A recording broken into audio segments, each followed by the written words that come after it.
A dozen people are dead after gunmen in armored vehicles attacked a prison just across the U.S. border in Mexico.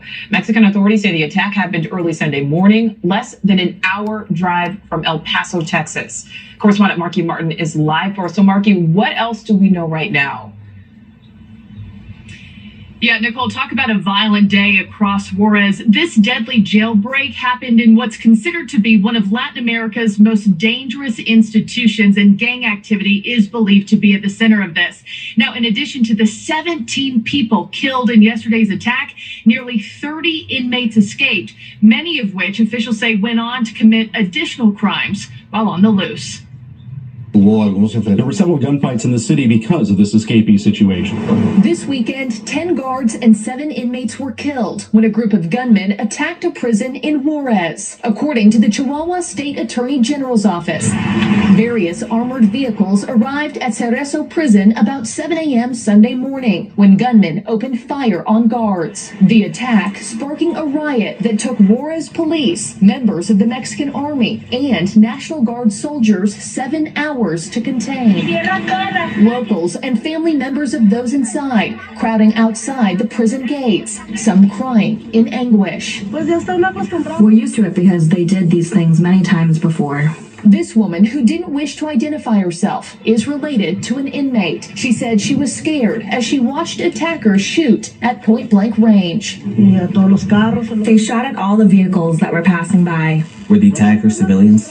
Civilians dressed up in black, but were better armed than the police themselves. In addition to the 17 killed, 13 were injured, and at least 27 inmates escaped, including the leader of a notorious street gang called Los Mexicles, who's known to have worked with the Sinaloa cartel. Sources on the ground telling News Nation the motive of the jailbreak was to free him. The Secretary of Defense describing some of the prison cells as luxury hotels, equipped with plasma TVs, liquor, and a large amount of drugs, including crystal meth. Soldiers also found 10 semi-automatic firearms inside prison walls and a weapon that shot grenades. Juarez police say those on the run reportedly committed several carjackings and stole vehicles they used in their escape.